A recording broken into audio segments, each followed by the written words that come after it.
to take an opportunity to advertise a bit the second call for FSTP projects, financial support for third parties.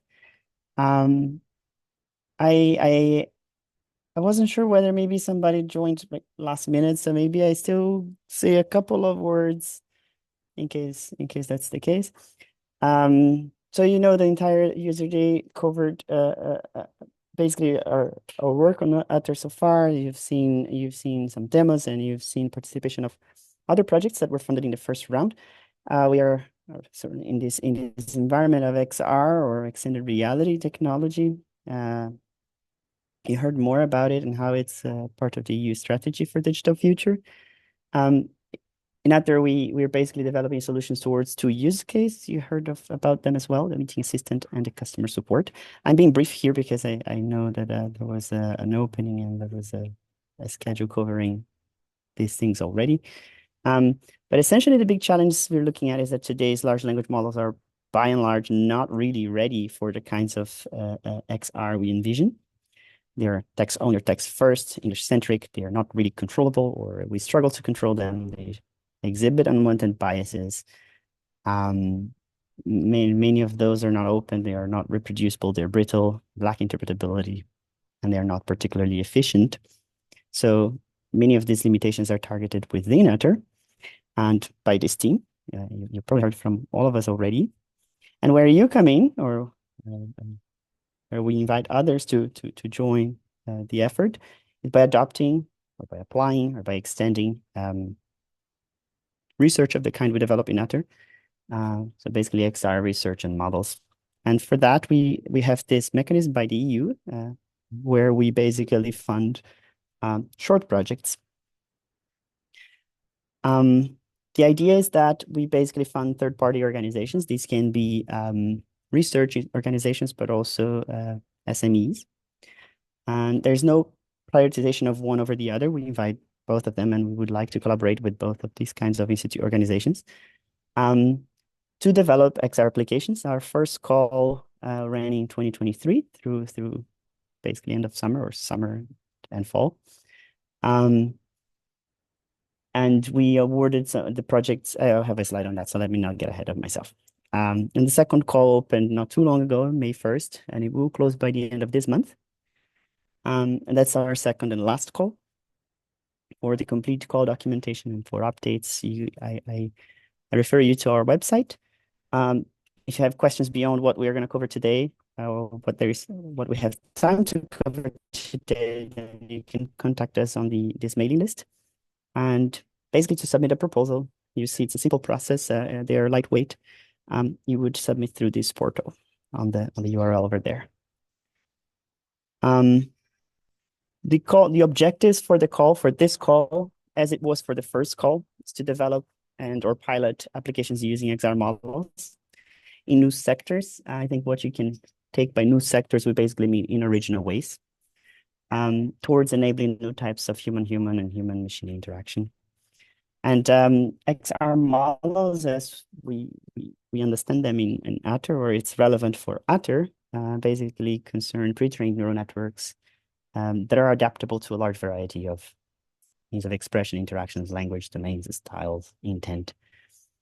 So some examples here of project objectives that we would welcome, that we perceive as relevant to the call.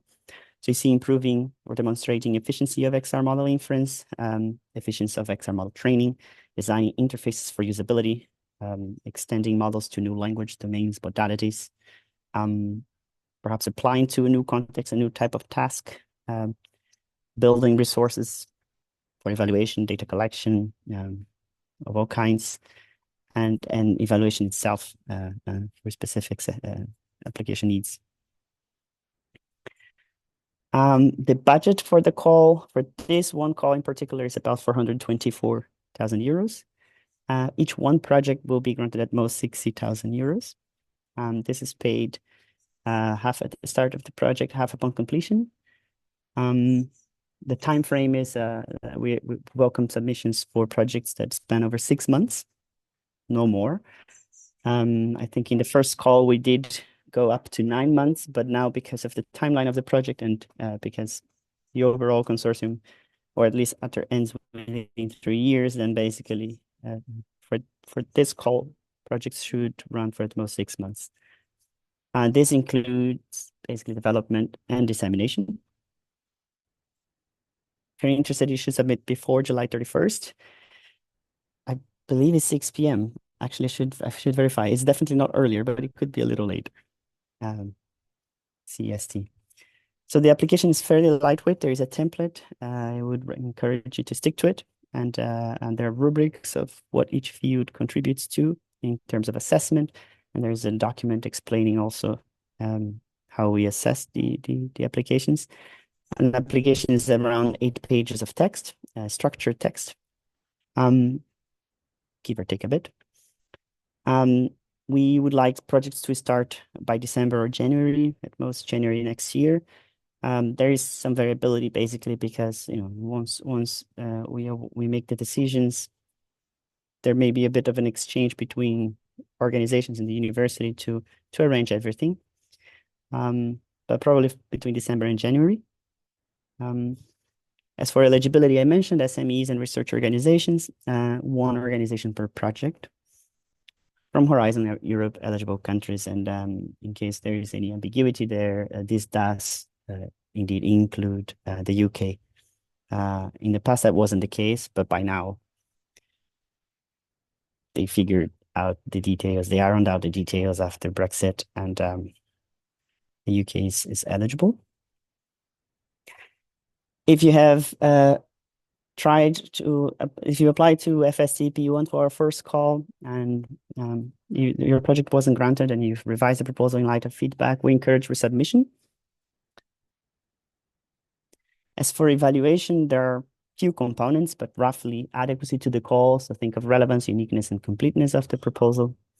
And then a more qualitative, extensive evaluation in terms of objective fit, a technical approach, a BID plan, budget adequacy, team, and an ethics self-assessment as well. For all details, I refer you to the call documentation, or you can email us in the mailing list. The execution of the project is relatively, well, from the bureaucratic point of view, is relatively simple. Once the project is selected, there's a first payment, and someone within ATER is assigned to oversee your project, basically to be your point of contact. We call that a sponsor. And you develop your project. That halfway through the development, there's a meeting with the sponsor to see how things are going, in case there are opportunities for closer collaborations.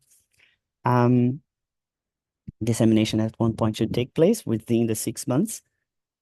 And then there is a final report. It's a very lightweight report. I call it a report, but it's something like a 1-2 page document, and a second payment, the second half of the payment.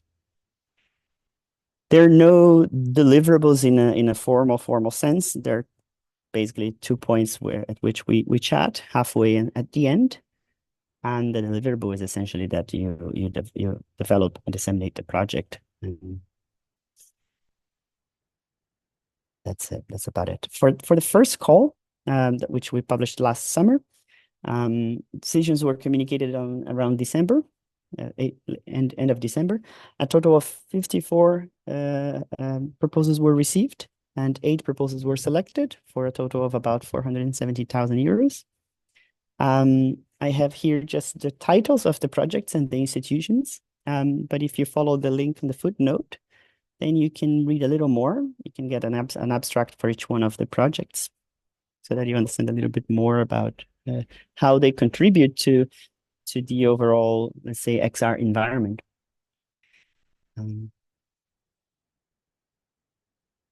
As for this second call, then, I have basically a summary slide here. I invite you to join ATER in development and/or pilot applications using XR models towards new types of human-machine interaction. Do apply before July 31st, 6 p.m.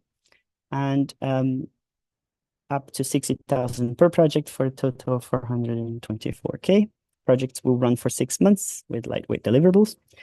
The complete documentation in that URL, the mailing list for questions, and the link to the portal for an actual submission.